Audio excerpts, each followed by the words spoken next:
ലൂക്കോസിന്റെ സുവിശേഷം 18-ാം അധ്യായം 43-ാം വാക്യം. ക്ഷണത്തിൽ അവൻ കാഴ്ച പ്രാപിച്ചു. ദൈവത്തെ മഹത്വപ്പെടുത്തി അവനെ അനുഗമിച്ചു. ജനമെല്ലാം ഇത് കണ്ട് ദൈവത്തെ സ്തുതിച്ചു. 4 കാര്യങ്ങളാണ് അവിടെ നടക്കുന്നത്.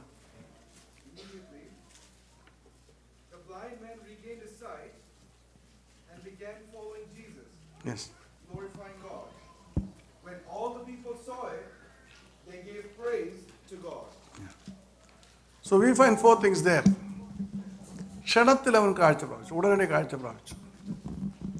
രണ്ടാമത്തെ കാര്യം, ദൈവത്തെ മഹത്വപ്പെടുത്തി. He praised God. മൂന്നാമത്തെ കാര്യം, അവൻ യേശുവിനെ അനുഗമിച്ചു. നാലാമത്തെ കാര്യം, ജനമെല്ലാം ഇത് കണ്ട് ദൈവത്തെ സ്തുതിച്ചു. അപ്പോൾ 4 കാര്യങ്ങൾ അവിടെ നടക്കുകയാണ്. ഒരു സൗഖ്യത്തിന് ശേഷം നടക്കുന്ന 4 കാര്യങ്ങളാണ്. ഇതെവിടെയാണ് ആരംഭിച്ചത്? വിശുദ്ധ മർക്കോസിൻ്റെ സുവിശേഷത്തിനും ലൂക്കോസിൻ്റെ സുവിശേഷത്തിനും ഒരുപോലെ പ്രതിപാദിച്ചിരിക്കുന്ന കാര്യമാണ്. മത്തായിയുടെ സുവിശേഷത്തിലും ഇതുണ്ട്. പക്ഷേ അവിടെ ഇദ്ദേഹത്തോടൊപ്പം വേറൊരുവനും ഉണ്ടെന്നാണ് എഴുതിയിരുന്നത്. ഇവിടെ നാം നോക്കുമ്പോൾ മർക്കോസിന്റെ സുവിശേഷം 10-ാം അധ്യായം 46-ാം വാക്യം വായിക്കുമ്പോൾ അവിടെ കാണാൻ കഴിയും. Then they came to Jericho. And as Jesus was leaving Jericho, with his disciples, and a large crowd, a blind beggar, named Bartimaeus, the son of Timaeus, was sitting by the road. Yes. പിന്നെ അവൻ ശിഷ്യന്മാരോട് വലിയ ജനക്കൂട്ടത്തോടും കൂടെ എരിഹോവിൽ നിന്ന് പുറപ്പെടുമ്പോൾ തിമായിയുടെ മകനായ Bartimaeus എന്ന കുരുടൻ ഭിക്ഷ യാചിച്ചുകൊണ്ട് വഴിയരികിൽ ഇരിക്കുകയായിരുന്നു. അത് നസ്രായനായ യേശുവാണെന്ന് കേട്ടപ്പോൾ അവൻ, യേശുവേ ദാവീദ് പുത്ര, എന്നോട് കരുണ തോന്നണമേ എന്ന് നിലവിളിച്ചു തുടങ്ങി. നമ്മൾ ലൂക്കോസിന്റെ സുവിശേഷം 18-ാം അധ്യായം 36-ാം വാക്യം വായിക്കുമ്പോൾ അവിടെ കാണുവാൻ കഴിയും, ജനക്കൂട്ടം കടന്നു പോകുന്നത് കേട്ട് ഇതെന്തെന്ന് അവൻ ചോദിച്ചു. നസ്രായനായ യേശു കടന്നു പോകുന്നുവെന്ന് അവർ അവനോട് അറിയിച്ചു. അതെ, നസ്രായനായ യേശുവാണ് മുൻകൂടെ കടന്നു പോകുന്നവർ അവനെ അറിയിച്ചു. അപ്പോൾ അവൻ യേശുവേ ദാവീദ് പുത്ര, എന്നോട് കരുണ തോന്നണമേ എന്ന് നിലവിളിച്ചു. ഇതാണ് ഇവിടെ സംഭവിച്ചത്. You see, there's a big crowd. Jesus had come to Jericho with all his followers, so many following him to Jerusalem. That is on last trip. And we find there were so many beggars on the wayside. But Bartimaeus was inquiring, what is hubbub going on? He heard it. He cannot see, you see. So he heard the sounds of so many people walking. അവൻ ചോദിച്ചു, ഈ ശബ്ദം കേട്ട് ചോദിച്ചു, എന്താ ഇവിടെ നടക്കുന്നത്? അപ്പോൾ പറഞ്ഞു, യേശു കടന്നു പോവുകയാണ്. യേശു കടന്നു പോകുന്നു എന്നവൻ അറിഞ്ഞ ഉടൻ അവൻ നിലവിളിക്കുകയാണ്, യേശുവേ ദാവീദ് പുത്ര, എന്നോട് കരുണയുണ്ടാകണം. വളരെ ശ്രദ്ധിക്കേണ്ട ഒരു കാര്യം, അവൻ യേശുവിനെ കുറിച്ച് കേട്ടിട്ടുണ്ടായിരുന്നു. ആരും അവനോട് അപ്പോൾ യേശുവിനോട് നിലവിളിക്കാൻ പറഞ്ഞിട്ടില്ല. He heard about Jesus. He knew about Jesus. And that was the only opportunity left in his life to shout to Jesus or to meet Jesus. Because Jesus was on his last journey to Jerusalem. He doesn't know that. All what he knew was Jesus was passing by. So immediately he cried out, Jesus, son of David. So he knew that he was son of David. He knew about Jesus and he knew that Jesus was healing. Have mercy upon me. യേശുവേ ദാവീദ് പുത്ര, എന്നോട്. യേശു കടന്നു പോകുമ്പോൾ ആ അവസരം തക്കത്തിൽ വിനിയോഗിച്ച് അവൻ നിലവിളിക്കുകയാണ്. യേശുവിൻ്റെ സൗഖ്യം ഇന്ന് അനേകർക്ക് പ്രാപിക്കുവാൻ കഴിയാത്തതിൻ്റെ കാരണം യേശുവിനോട് ഇതുപോലെ നിലവിളിക്കുവാൻ കഴിയുന്നില്ല. യേശുവിനോട് നിലവിളിക്കുവാൻ കഴിയുമ്പോഴാണ് യേശു പ്രവർത്തിക്കുന്നത്. കാരണം യെരിഹോവിൽ നിന്ന് യെരുശലേമിലേക്കുള്ള വീതിയുടെ വഴിവക്കിൽ അനേക രോഗികളുണ്ടായിരുന്നു. ഈ ഒരു കുരുടൻ മാത്രമല്ല, so many there. But only one cried out to Jesus. Others were all sitting down, all begging. And there were so many following Jesus. See, his disciples and hundreds of people are following him. But we find only one cried out to Jesus. അങ്ങനെ വിളിച്ചു പറഞ്ഞു. He was not bothered about the reactions of the people. He was never bothered about what others think about it. What were the reactions? He was not caring about it. But when he shouted, people walking in the front told him, come on, shut up. Don't make noise. Because it's a big procession, you see. ശബ്ദം ഉണ്ടാക്കരുത്. വായിച്ചാട്ടെ. ശാസിച്ചു. അവനോ ദാവീദ് പുത്രാ എന്നോട് കരുണ തോന്നണമേ എന്ന് അത്യധികം നിലവിളിച്ചു. പിന്നെയോ നിലവിളിക്കുകയാണ്, യേശുവേ ദാവീദ് പുത്രാ എന്നോട്. അത്യുച്ചത്തിൽ അവൻ്റെ കഴിവിൻ്റെ പരമാവധി ശബ്ദത്തിൽ അവൻ യേശുവിനെ വിളിക്കുകയാണ്. എൻ്റെയും നിങ്ങളുടെയും ആത്മീയ ശുശ്രൂഷയിൽ പലപ്പോഴും യേശുവിനെ വിളിച്ചപേക്ഷിക്കുവാൻ കഴിയാത്തത് നമുക്ക് പലരെയും ഭയന്നിട്ടാണ്. അവരെന്താണ് പ്രതികരിക്കുന്നതെന്ന് നമുക്ക് ഭയമാണ്. ഇവിടെ ഇവന് യാതൊരു ഭയവുമില്ല. യേശുവിൻ്റെ നാമം ഉച്ചരിക്കുന്നത് തന്നെ വലിയ കോളിളക്കം സൃഷ്ടിക്കുന്ന ഒരു സാഹചര്യമാണ് അന്ന് യെരുശലേമിലുണ്ടായിരുന്നത്. യേശുവിൻ്റെ അനുയായികളെ യഹൂദന്മാർ വളരെ മോശമായിട്ട് കാണുന്ന ഒരവസ്ഥയിലാണ് ആ അന്ത്യയാത്ര പോകുന്നത്. എന്നാൽ ഈ കണ്ണുപൊട്ടന് ഇതിനെക്കുറിച്ചൊന്നും യാതൊരു ബോധറേഷനുമില്ല. അവനിതിനെക്കുറിച്ച് യാതൊരു രീതിയിലുള്ള ചിന്തയുമില്ല. അവനൊരു കാര്യം മാത്രമേ ഉള്ളൂ, അവന് സൗഖ്യം പ്രാപിക്കണം, കാഴ്ച പ്രാപിക്കണം. അങ്ങനെ കാഴ്ച പ്രാപിക്കുവാൻ കഴിയും എന്ന ഉറച്ച വിശ്വാസം ഉണ്ടായിട്ടാണ് അവൻ വീണ്ടും അത്യുച്ചത്തിലാണ്. യേശു എവിടെ കൂടാണ് പോകുന്നത്, എത്ര ദൂരത്തൂടാണ് പോകുന്നത്, ഇതൊന്നും അവൻ അറിഞ്ഞുകൂടാ. കണ്ണുപൊട്ടുന്നത് കാണാൻ കഴിയുന്നില്ല. ആളുകളുടേതായിട്ടുള്ള താല്പര്യമാറ്റം മാത്രമാണ് അവൻ കേൾക്കുന്നത്. He just hears the footsteps of people walking ahead of him. He doesn't know where Jesus is. But he shouted so that Jesus can hear it wherever he was. അവൻ നിലവിളിച്ചു എന്നാണ് പറയുന്നത്. He cried out. Not simply just blowing out. He cried out. He shouted with a broken heart. You see. നമുക്ക് പ്രാർത്ഥന രണ്ട് തരത്തിലുണ്ട്. ബുദ്ധിയിൽ ഉള്ള പ്രാർത്ഥന, ആത്മാവിലുള്ള പ്രാർത്ഥന. പ്രാർത്ഥന കേൾക്കുമ്പോൾ അറിയാം. ഇപ്പോൾ നിങ്ങളെല്ലാവരും അനേകം പ്രാർത്ഥിച്ചു. ചിലർ പ്രാർത്ഥിച്ച് ഹൃദയം പൊട്ടി ഹൃദയഭാരത്തോടെ ഞാൻ ശീതോഷ്ണമാണ്. അപ്പോൾ ആ ഹൃദയത്തിൻ്റെ ഭാരത്തോടെയാണ് പറയുന്നത്, ഞാൻ ശീതോഷ്ണവനാണ്, എനിക്ക് തെറ്റ് പറ്റിപ്പോയി, ഹൃദയം പൊട്ടി പ്രാർത്ഥിക്കാം. ചിലർ എങ്ങും തൊടാതെ പ്രാർത്ഥിച്ചു. എന്തുവാ, ശീതോഷ്ണമാണെന്ന് സമ്മതിക്കുകയില്ല, എൻ്റെ കുറവൊന്ന് ക്ഷമിച്ചേക്കണം, എനിക്ക് പ്രവർത്തിക്കണം. ഹൃദയത്തിൻ്റെ വേദനയിൽ നിർത്തിയിരുന്ന പ്രാർത്ഥനയും ബുദ്ധിയിൽ വളരെ സൂക്ഷ്മമായിട്ടുള്ള പ്രാർത്ഥനയും നമുക്ക് കേട്ടാൽ ഉടനെ അറിയാം. കാരണം തെറ്റിനെ പരിപൂർണമായിട്ട് സമ്മതിക്കുവാനുള്ള മനസ്സിൽ ഹൃദയങ്ങളെയും ഹൃദയ ഇന്ദ്രിയങ്ങളെയും സ്വാധീനം ചെയ്യുന്നവനാണ് ദൈവം. അപ്പോൾ ദൈവത്തിൻ്റെ വചനം സ്വീകരിക്കുമ്പോൾ, നമ്മുടെ കുറവിനെക്കുറിച്ച് മനസ്സിലാക്കുമ്പോൾ അറിയാതെ നമ്മുടെ ഹൃദയം പൊട്ടും. പിന്നെ നാം അതിനെ എത്ര പൊതിഞ്ഞാലും ഒരിക്കലും അതിനെ മറയ്ക്കുവാൻ കഴിയുകയില്ല. ഹൃദയം പൊട്ടി നിലവിളിക്കുകയാണ്. എന്നാൽ ബുദ്ധിപരമായ, അതാണ് പൗലോസ് പറയുന്നത്, ബുദ്ധിയിൽ പ്രാർത്ഥിക്കാം, ആത്മാവിലും പ്രാർത്ഥിക്കാം. അപ്പോൾ ചിലർ ബുദ്ധിയിലുള്ള പ്രാർത്ഥനയില്ല, ആത്മാവിലുള്ള പ്രാർത്ഥനയില്ല.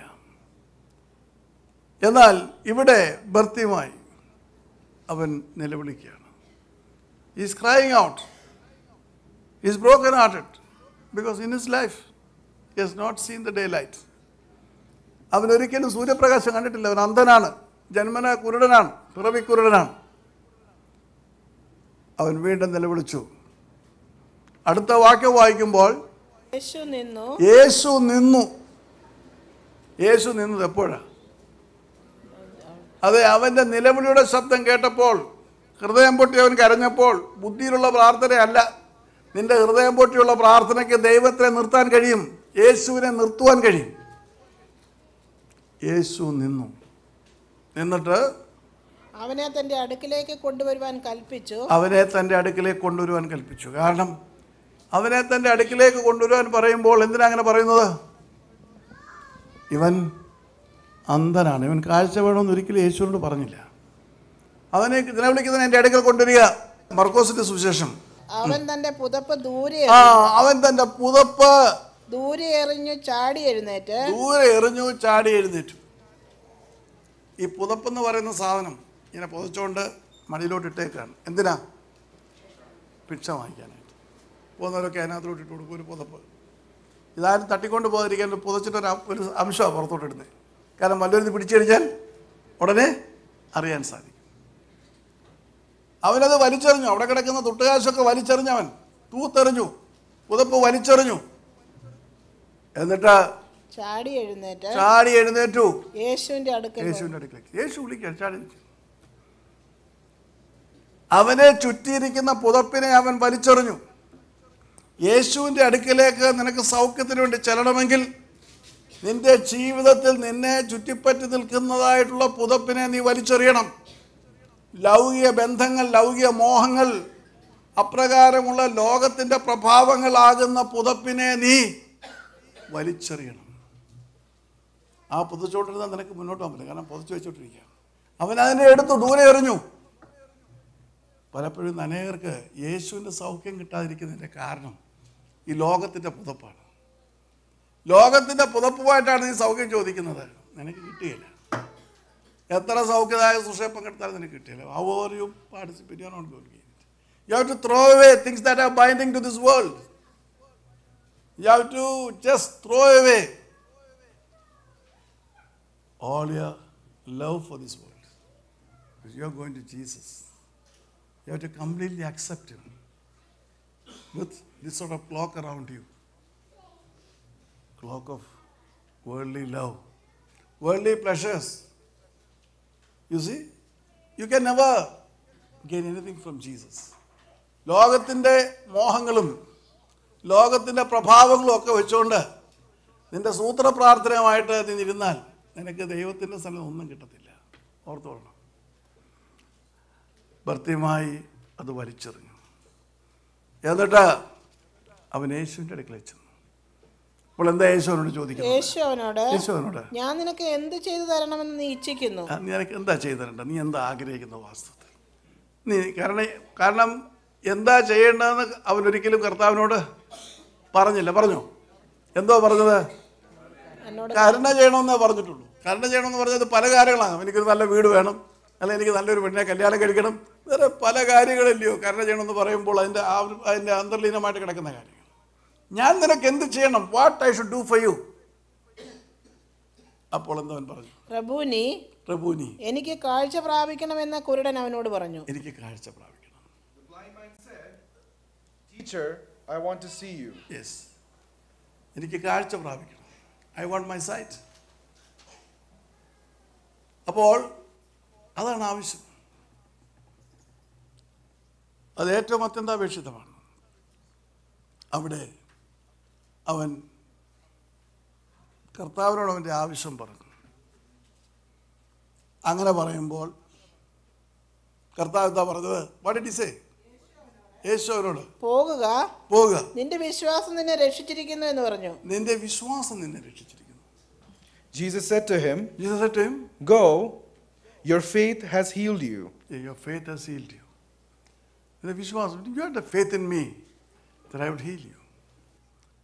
And that's why you threw away everything and came to me. So, let it be according to your faith. നിന്റെ വിശ്വാസം അനുസരിച്ച് നിനക്ക് ഭവിക്കട്ടെ. അവനെന്തോ വിശ്വസിച്ചത്? അവന് വിശ്വാസം ഉണ്ടായിരുന്നത് എന്താണ്? യേശുവിന് അവൻ്റെ കാഴ്ച നൽകുവാൻ കഴിയും. That's what he believed. That was his faith. And Jesus, let it be according to thy faith. അടുത്തത് നാം വായിക്കുമ്പോൾ ലൂക്കോസിന്റെ സുവിശേഷത്തിൽ വായിക്കുമ്പോൾ നമ്മുടെ കുറിവാക്യം, ക്ഷണത്തിൽ അവൻ കാഴ്ച പ്രാപിച്ചു. Luke chapter 18 verse 43. Immediately the blind man regained his sight and began following Jesus, glorifying God. ക്ഷണത്തിൽ അവൻ കാഴ്ച പ്രാപിച്ചു, ദൈവത്തെ മഹത്വപ്പെടുത്തിക്കൊണ്ട് അവനെ അനുഗമിച്ചു. ജനമെല്ലാം ഇത് കണ്ട് ദൈവത്തെ സ്തുതിച്ചു. അതാണ് കാര്യം. അവന് സൗഖ്യം പ്രാപിച്ചു ക്ഷണത്തിൽ. കാരണം നിനക്ക് സൗഖ്യം പ്രാപിക്കുന്നതിന് സൗഖ്യം പ്രാപിച്ചു. സൗഖ്യം കിട്ടിയ പാടെ ഒരൊറ്റ ഓട്ടം ആണോ? കണ്ടോ, എനിക്ക് സൗഖ്യം കിട്ടി. അന്ധനായ ഒരു മനുഷ്യന് കാഴ്ച കിട്ടുമ്പോഴത്തേക്കും will be so excited. So he'll be so enthusiastic, he'll be so much happy that he will run about, right? What he will run? He will want to tell people that he got his sight back. He's seeing everything new, isn't it? He is blind. ആദ്യമായിട്ട് കാഴ്ച കാണുന്നവന് എന്തോ excitement ആണ്. He'll be so excited. നോക്കുന്നത് കാണുന്ന ഇതെല്ലാം everything is new, everything is new. So, when he sees something new, when he got his sight back, it is very rare for a person to wait there. ആണോ? നമ്മളിപ്പം കാഴ്ച കൊണ്ടാണ് പറയുന്നത്. കാഴ്ചയില്ലാത്തൊരു കാഴ്ച ലഭിക്കുമ്പോൾ അവൻ ആവേശമാണ്. ഈ സീയിങ് എവറിഥിങ്. അവൻ കാഴ്ച പ്രാപിച്ചു. അവൻ ഓടുകയല്ല, അവനോട് നിൽക്കുകയാണ്. ഒന്നാമതായിട്ട് ചെയ്തത് ദൈവത്തെ മഹത്വപ്പെടുത്തി.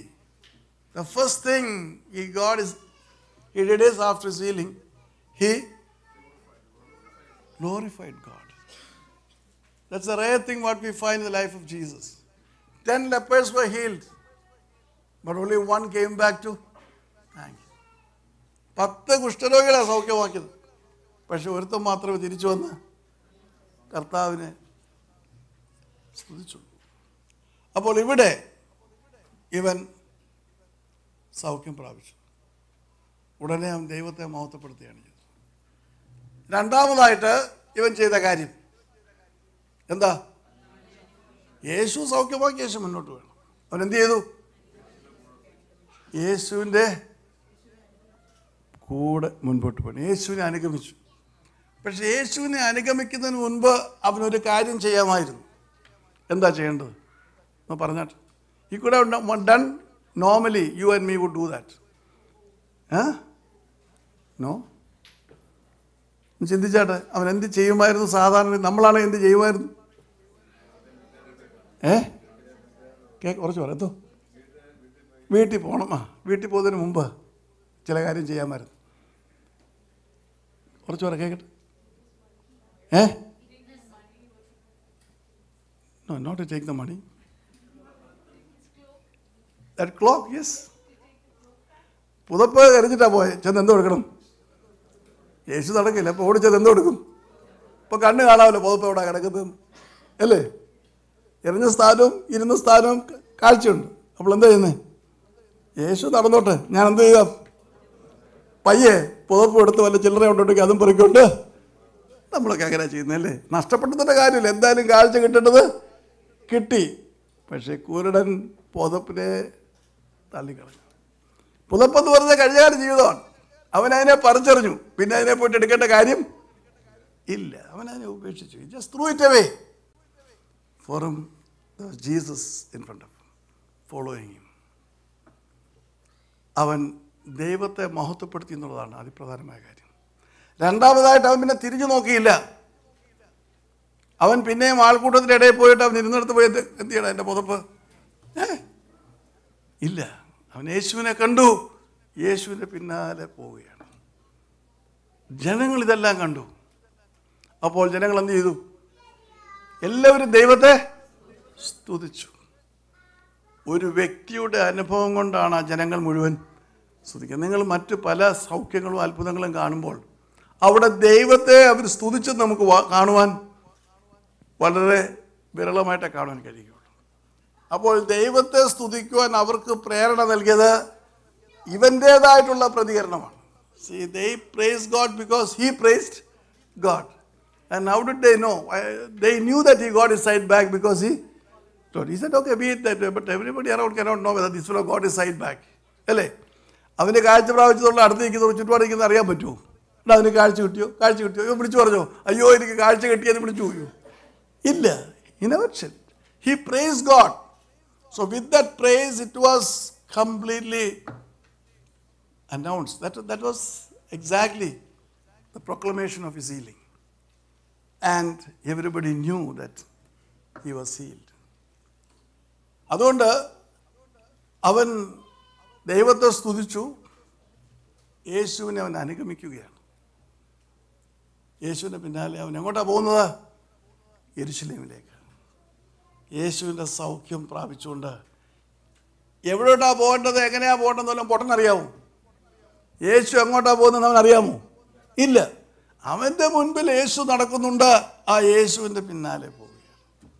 ഞാൻ വീട്ടിൽ ചെന്നിട്ട്, അച്ഛാ എനിക്ക് കാഴ്ചയൊക്കെ കിട്ടി, എന്നാൽ ഇനി കുറച്ചാൾ നീ ഇവിടെ നിൽക്കടാ പറഞ്ഞു. അവൻ അച്ചാരോടും ചോദിക്കേണ്ട, അമ്മമ്മയോടും ചോദിക്കേണ്ട. He is not bothered about his house because Jesus had given the healing. ചില യേശുവിനോട് പറഞ്ഞു, ഞാൻ നിന്നെ അനുഗമിക്കാം, പക്ഷേ ഞാൻ വീട്ടിൽ പോയിട്ട് എൻ്റെ വീട്ടുകാരോടൊക്കെ ചോദിച്ചിട്ട് വരും, അപ്പനോടും അമ്മയോടും ചോദിച്ചിട്ട്. ഇവിടെ ആരോടും ചോദിക്കേണ്ട കാര്യമില്ല. അവൻ യേശുവിൻ്റെ പിന്നാലെ ഇറങ്ങിത്തിരിക്കുകയാണ്. അവൻ്റെ പ്രവൃത്തി കൊണ്ട് അനേകർ ദൈവത്തെ സ്തുതിക്കുകയാണ്. ഒരു സൗഖ്യത്തിൻ്റേതായിട്ടുള്ള, നിങ്ങളെപ്പോഴും കേട്ടിട്ടുള്ള ഒരു കാര്യമാണ് ഈ പറഞ്ഞത്. ഇന്നിവിടെ സൗഖ്യം വാങ്ങിക്കുന്ന ഒരുപാട് പേര് സൗഖ്യത്തിന് ആവശ്യമായിട്ടുള്ളവരുണ്ട്. നിങ്ങൾ പതിവ് പോലെ സൗഖ്യദായക ശുശ്രൂഷയിലേക്ക് കടന്നു വരും. ഞാൻ പ്രാർത്ഥിക്കും, ചില അനുഭവങ്ങൾ ഉണ്ടാവും, ഒക്കെ പോകും. പക്ഷേ യേശുവിൻ്റെ സൗഖ്യം വാസ്തവമായിട്ട് നിങ്ങൾക്ക് അനുഭവമാകണമെങ്കിൽ എന്തെല്ലാം ഘടകങ്ങളാണ് അതിൽ അടങ്ങിയിരിക്കുന്നത്? അതാണ് എനിക്ക് പറയാനുള്ളത്. You want a healing. It's not a small headache or small backache that you're going to have the healing. You want a healing for a great ailment, maybe. Serious ailment you have. നിനക്ക് ശരീരത്തിലുണ്ടായിരിക്കുന്ന വലിയൊരു വൈകല്യത്തിന് അല്ലെങ്കിൽ രോഗത്തിന് നിനക്ക് സൗഖ്യം പ്രാപിക്കുവാൻ നീ ആഗ്രഹിക്കുന്നുവെങ്കിൽ യേശുവിൻ്റെ അടുക്കൽ ഒന്നാമതായിട്ട് വരണം. അപ്പോൾ കാണുന്നവരെല്ലാം ചുമ്മാ വന്നിട്ട് കാര്യമില്ല. ആരാണ് പറയേണ്ടത്? സൗഖ്യം വേണം, ആവശ്യമായിരിക്കുന്നത്. ഒരുപാട് പേര് എരിഹോവിൻ്റെ വഴിവക്കിൽ ഉണ്ടായിരുന്നു, പക്ഷെ വന്നത് ഈ കുരുടനാണ് വന്നത്. യേശുവിൻ്റെ സൗഖ്യത്തിന് ഞാൻ പറഞ്ഞു ചില ഉപാധികളുണ്ട്. യേശു സൗഖ്യമാക്കുകയാണെങ്കിൽ നിനക്കൊരു തീരുമാനം ഉണ്ടാകണം, ഞാൻ യേശുവിനെ അനുഗമിക്കും. I will follow Jesus. It's not a song, I will follow Jesus. That's not a song. That's not what you want. I want to follow Jesus. That's good, you want to. But you should follow Jesus. യേശുവിനെ അനുഗമിക്കണം. അതിനൊരു തീരുമാനം ഉണ്ടാകണം. നിനക്ക് സൗഖ്യം തന്ന കർത്താവിൻ്റെ പിന്നാലെ നീ ഇറങ്ങിത്തിരിക്കുന്നൊരു തീരുമാനം ഉണ്ടാകണം ഒന്നാമതായിട്ട്. അയ്യോ, എൻ്റെ വീട്ടിൽ ഒരുപാട് പ്രശ്നമുണ്ട്. ഉണ്ട്. കൊച്ചുങ്ങളൊക്കെ ചെറുതാ, പ്രായമില്ല. ഞാൻ ചിലപ്പോൾ ചിലരോടൊക്കെ പറയുമ്പോൾ ചിലർ എന്നോട് പറയുന്ന ഉപാധികളാണ് അല്ലേ.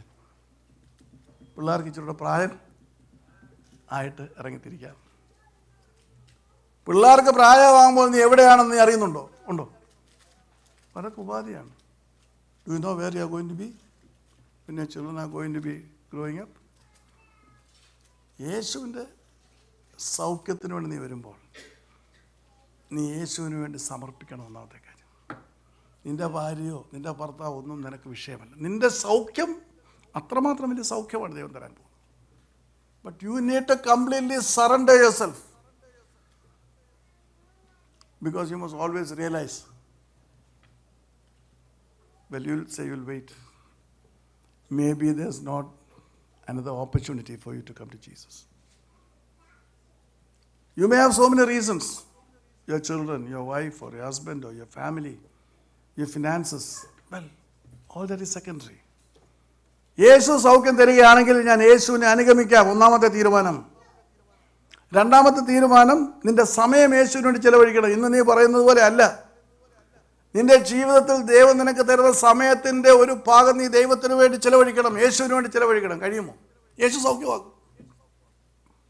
നീ ഇപ്പോൾ കഴിയുന്ന പോലെ ഒരു പ്രാർത്ഥന വന്നാൽ നിന്റെ രോഗം മാറിയില്ല.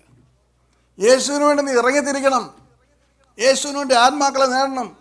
യേശുവിന് വേണ്ടി പ്രവർത്തിക്കണം. അപ്പോൾ നിന്നെ നിലനിർത്തേണ്ടത് യേശുവിൻ്റെ ബാധ്യതയാണ്. When you come out for Jesus, when you speak to people about Jesus, when you not simply you speak to some of your friends, Jesus is wonderful to me, he is very good. That's not a thing. You have to give your precious time for Jesus.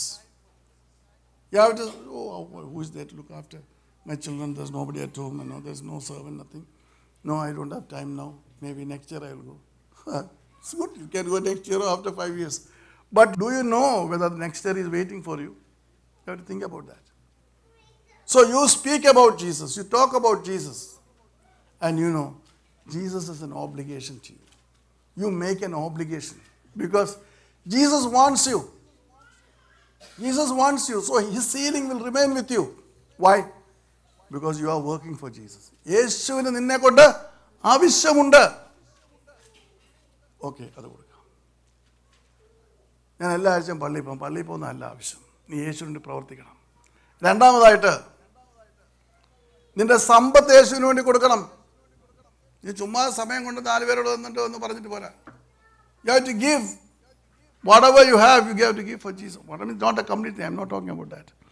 നിന്റെ സമ്പത്ത് നീ ദൈവത്തിന് വേണ്ടി കൊടുക്കുവാൻ നിനക്ക് കഴിയണം. കാരണം നിന്റെ ആയുസ് തന്നുകൊണ്ടാണ് നിനക്ക് ജോലി ചെയ്യാൻ കഴിയുന്നത്. God has extended your life, so you have to give a part of whatever you gain, not the normal thing.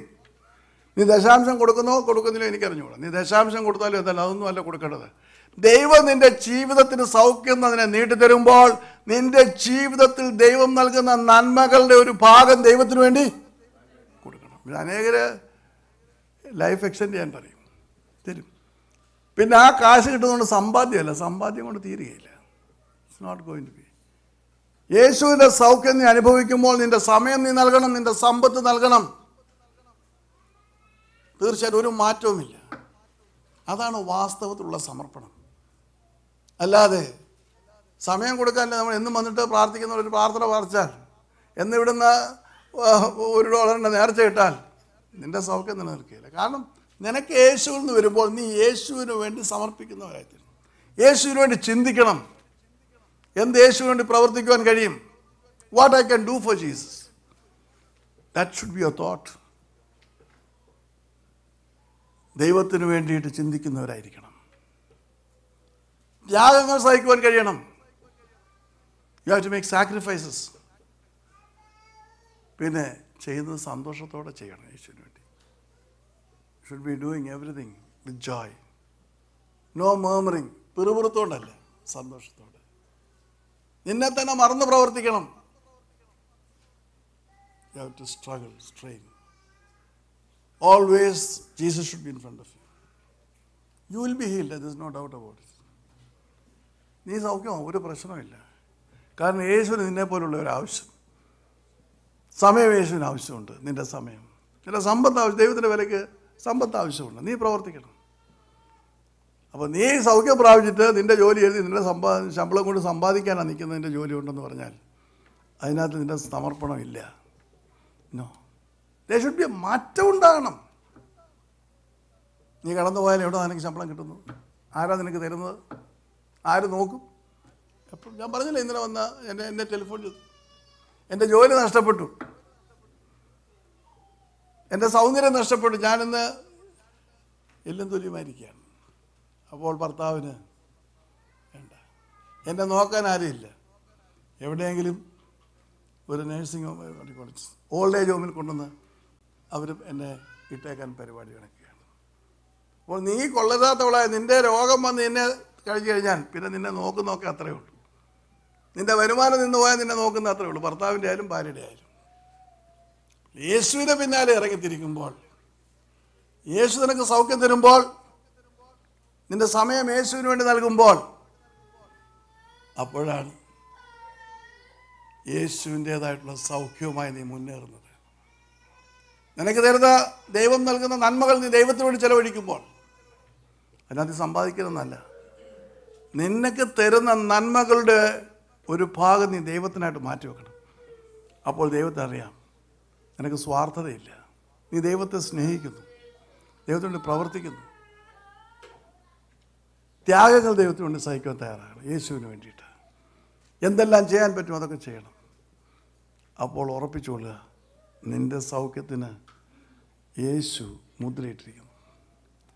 ഇപ്രകാരം മരണത്തിൻ്റെ താഴ്വരയിലൂടെ പോയി ചില സഹോദരങ്ങളെ രക്ഷിക്കുവാൻ എനിക്ക് കഴിഞ്ഞിട്ടുണ്ട്.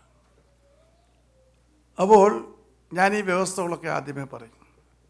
ആദ്യമായിട്ട് ഞാൻ ശുശ്രൂഷ ആരംഭിക്കുമ്പോൾ, അന്ന് ഞാൻ തെലുങ്ക് ശുശ്രൂഷ ദുബായിൽ നയിച്ചുകൊണ്ടിരിക്കുമ്പോൾ ഒരു സഹോദരി വന്ന് എൻ്റെ കാൽക്കൽ വീണു. എൻ്റെ സഹോദരനെ രക്ഷിക്കണം. ബ്രദർ ആശുപത്രി വരണം.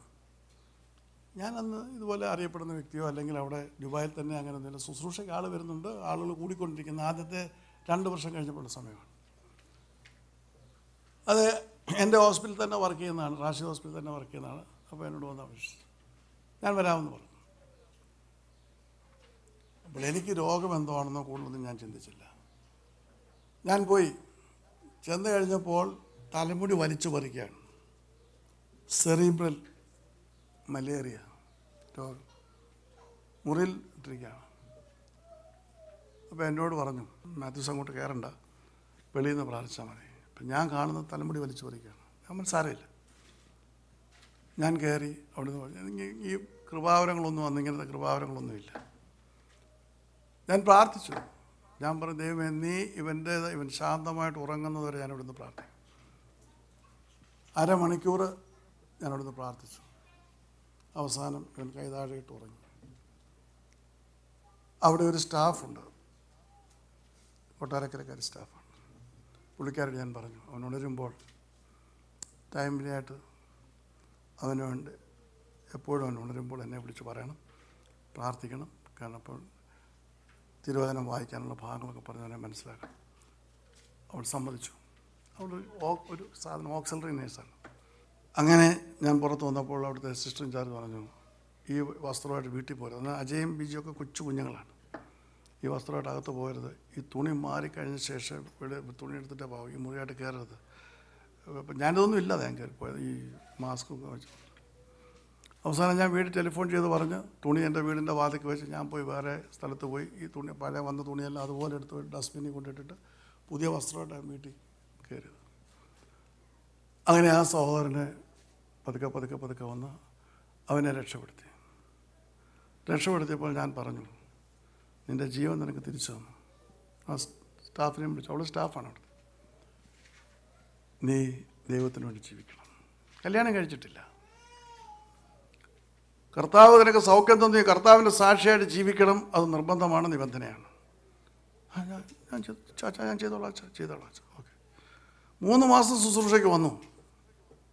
ശുശ്രൂഷയ്ക്ക് വന്നു കഴിഞ്ഞതിന് ശേഷം പിന്നെ ആളിനെ കാണാനില്ല, പെങ്ങളെയും കാണാനില്ല, ആങ്ങളെയും കാണാനില്ല. ഇറ്റ്സ് ഓക്കെ, ഇതൊക്കെ നമുക്ക് പ്രതീക്ഷിക്കാവുന്ന കാര്യമല്ലേ.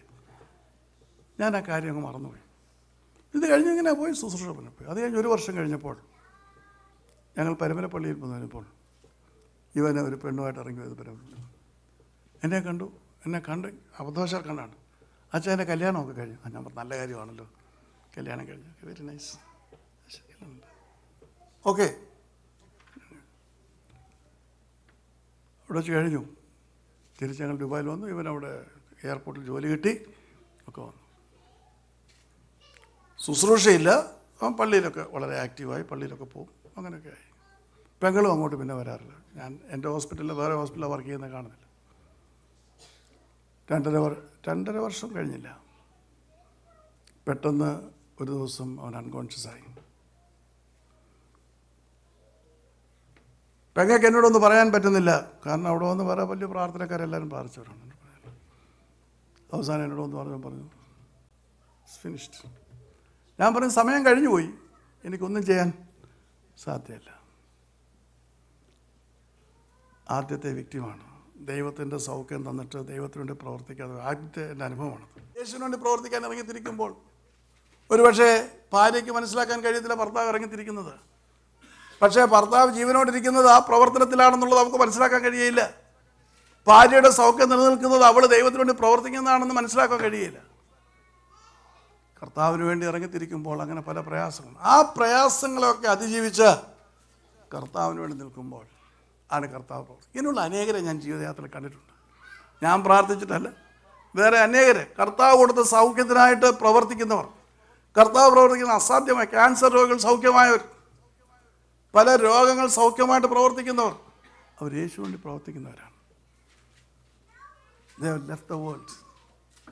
അവർ പ്രവർത്തിക്കുന്ന വിചാരിച്ച് മക്കളെ സ്നേഹിക്കുന്നില്ല, ഉണ്ട്, മാതാപിതാക്കളെ സ്നേഹിക്കുന്നു, ഉണ്ട്. പക്ഷേ അവരുടെ ജീവിതത്തിൻ്റെ പ്രയോറിറ്റി, അവരുടെ ജീവിതത്തിൻ്റെ മുൻഗണന യേശു ക്രിസ്തു. Portraying Jesus, pointing Jesus to everybody. Anything is possible. I speak from my experience. യേശു നിന്നെ സൗഖ്യമാക്കാൻ കഴിയും. യേശുവിനെ വിടുവിക്കാൻ കഴിയും. ഓടി വന്ന് സൗഖ്യം എന്ന് പറഞ്ഞപ്പോൾ ഒന്ന് മുട്ടുകുത്തി വീഴരുത്. No, I don't want anybody rush and come that. കാരണം തിരിച്ചു പോകുമ്പോൾ അറിയാം നീ ചെയ്തില്ല എന്താന്നുള്ള കാര്യം ഞാൻ പറഞ്ഞു. 3 പേരുടെ അനുഭവം പറഞ്ഞു. വ്യക്തിപരമായി എൻ്റെ ആത്മീയ ജീവിതത്തിൽ ആദ്യകാലത്തുണ്ടായ 3 പേരുടെ അനുഭവമാണ്. എങ്ങോട്ട് എങ്ങനെയാണ് മേപ്പെട്ട് പോയെന്ന് പോലും ആർക്കും അറിഞ്ഞുകൂടാ. ഇവരൊക്കെ പോയിട്ട് ഞാൻ ഇതിനെക്കുറിച്ച് പരാതിയോ പരിഭവോ ഒന്നും പറഞ്ഞില്ല. കാരണം ആരാ അവർക്ക് സൗഖ്യം കൊടുത്തത്? ദൈവമായിട്ടുള്ള കാര്യം തീർത്തോട്ടെ. കണ്ടാവും വന്നില്ലല്ലോ, കണ്ടില്ലല്ലോ. പക്ഷേ സൗഖ്യമാക്കുന്ന കർത്താവിന് നിന്നെക്കുറിച്ച് ഒരു പ്രതീക്ഷയുണ്ട്. നിനക്ക് സൗഖ്യം നൽകുന്നത് അതുകൊണ്ടാണ്. He gives you his healing because he has got a expectation about you. He wants you to do mighty things for him. But you take that to get mighty things for yourself. That's the only difference. In all these cases, you see, I told you, my personal case also I told you. They were only interested because the life extension was given and the healing was given, and they were only bothered about their welfare. They were not bothered about Jesus. അതുകൊണ്ട് സൗഖ്യത്തിന് ആർക്കെങ്കിലും ആവശ്യമുണ്ടെങ്കിൽ ഞാനിപ്പോൾ സൗഖ്യദായ ശുശ്രൂഷ നടത്തും. പക്ഷേ ഇതാ condition. യേശുവിന് വേണ്ടി നിൻ്റെ സമയം നൽകണം. അത് പള്ളി 2 പ്രാവശ്യം കൊള്ളുപോലെ ഇവിടെ ഒരു കൺവെൻഷനിൽ പോയി കസേര ഇരിക്കുന്നതല്ല. യേശുവിൻ്റെ സാക്ഷിയായിട്ട് നീ പറയണം. അനേകർക്ക് വേണ്ടി നിന്റെ സമയം നീ യേശുവിന് വേണ്ടി ചെലവഴിക്കണം. മാത്രമല്ല, നീ യേശുവിന് വേണ്ടി നിന്നെ തന്നെ സമർപ്പിക്കുമ്പോൾ നിൻ്റെ സമ്പത്ത്, നിൻ്റെ ശമ്പളം, അതിൻ്റെ നല്ലൊരു ഭാഗം നീ യേശുവിന് ചെലവഴിക്കണം. ദശാംശമൊന്നും പോരാ. ദശാംശം തന്നെ കൊടുക്കുന്നില്ല, ഓൾ റൈറ്റ്, അത് പോട്ടെ. പക്ഷേ ദശാംശം കൊണ്ടും അല്ല, നിനക്ക് തരുന്ന ദൈവം നിനക്ക് തരുന്ന വരുമാനത്തിൻ്റേതായിട്ടുള്ള കാര്യം യേശുവിന് വേണ്ടിയിട്ടുണ്ട്. കാരണം നിനക്ക് നിൻ്റെ രോഗം സൗഖ്യമാക്കി നിന്നെ നിലനിർത്തിയത് ആരാണ്? ഞാൻ പറയുന്നത് ഇത്രമാത്രം നഗ്നമായിട്ട് പറയുന്നതിൻ്റെ കാരണം ഇത് അനേകര് സൗഖ്യത്തിൽ വരും, സൗഖ്യം പ്രാപിക്കണം. പക്ഷേ യേശുവിൻ്റെ കാര്യത്തെക്കുറിച്ച് ചിന്തിക്കുവാൻ ആരുമില്ല. സൗഖ്യം പ്രാപിക്കുന്നത് മക്കൾക്ക് വേണ്ടിയിട്ടാണ്, ഭർത്താവിന് വേണ്ടിയിട്ടാണ്, അല്ലെങ്കിൽ ഭാര്യയ്ക്ക് വേണ്ടിയിട്ടാണ്. എന്താ വിചാരിച്ചിരിക്കുന്നത്? നോ, യേശുവിനൊരു പ്രത്യേകമായിട്ടുള്ള ലക്ഷ്യമുണ്ട്. ഞാനീ പറയുന്നത് അതിമാരകമായ രോഗം എന്നുള്ള വിടുതലാണ്. ഏത് രോഗമായാലും രോഗം എന്തോ ശരീരത്തുള്ളതെന്ന് ആർക്കെങ്കിലും അറിയാമോ? നാളെ എങ്ങനെയാവും പുറത്തു വരുന്നതെന്ന് അറിയാമോ? അറിയാമോ? ഇല്ല. സൗഖ്യം ആഗ്രഹിക്കുന്ന ആരെങ്കിലും ഉണ്ടെങ്കിൽ, യേശുവിന് വേണ്ടി പുതുതായിട്ട് സമർപ്പിക്കുവാൻ ആരെങ്കിലും ഉണ്ടെങ്കിൽ അവർക്ക് എൻ്റെ അവസരം തരികയാണ്.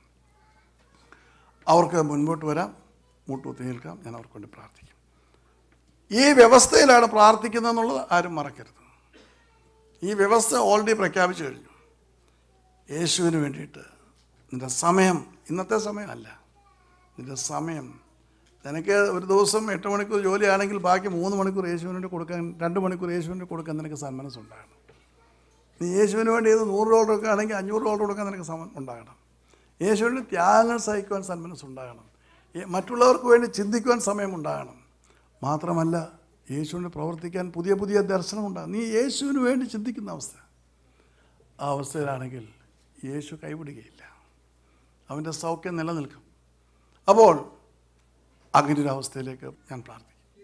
സുഖസൗഖ്യം തേടി അങ്ങേ പാദപീഠത്തിൽ, സുഖസൗഖ്യം തേടി അങ്ങേ പാദപീഠത്തിൽ വരുന്നു ഞാൻ യേശുവേ, കൈവെടിയരുതേ. വരുന്നു ഞാൻ യേശുവേ, കൈവെടിയരുതേ.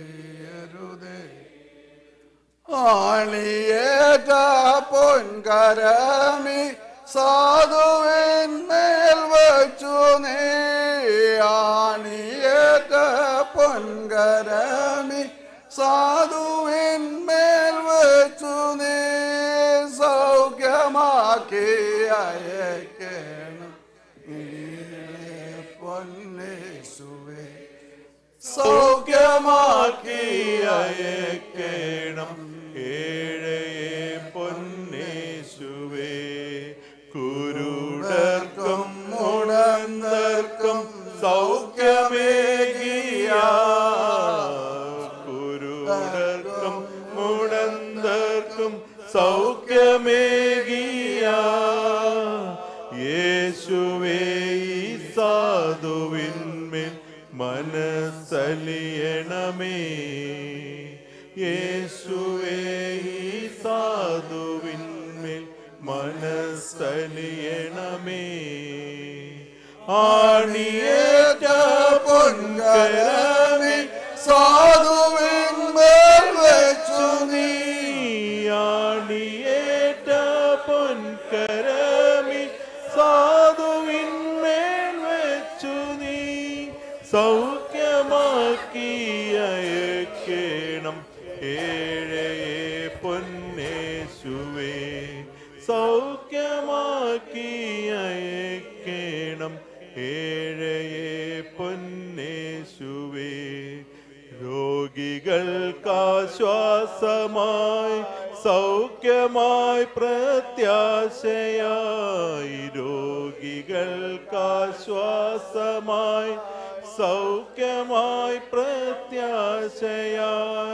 വാണിടും പൊന്നേശുവേ മോർക്കണമീ സാധുവേ.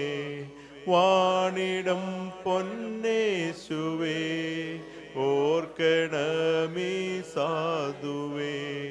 ആണിയേറ്റ പൊൻകരമീ സാധുവിന്മേൽ വെച്ചു നീ. ആണിയേറ്റ പൊൻകരമീ സാധുവിന്മേൽ വെച്ചു നീ. സൗഖ്യമാക്കി അയക്കേണം ഏഴയെ പൊന്നേശുവേ. സൗഖ്യമാക്കി അയക്കേണം ഏഴയെ പൊന്നേശുവേ. വിങ്ങിടും മനസ്സുകൾക്കാശ്വാസമേകുമേശുവേ. വിങ്ങിടും മനസ്സുകൾക്കാശ്വാസമേകുമേശുവേ. സമാധാനം തേടുമേഴയെ കൈവെടിയരുതേ. സമാധാനം തേടുമേഴയെ കൈവെടിയരുതേ. ആണിയേറ്റ പൊൻകരമീ സാധുവിന്മേൽ വെച്ചു നീ. ആണിയേറ്റ പൊൻകരമീ സാധുവിന്മേൽ വെച്ചു നീ. സൗഖ്യമാക്കി അയക്കേണം ഏഴയെ പൊന്നേശുവേ. സൗഖ്യമാക്കി അയക്കേണം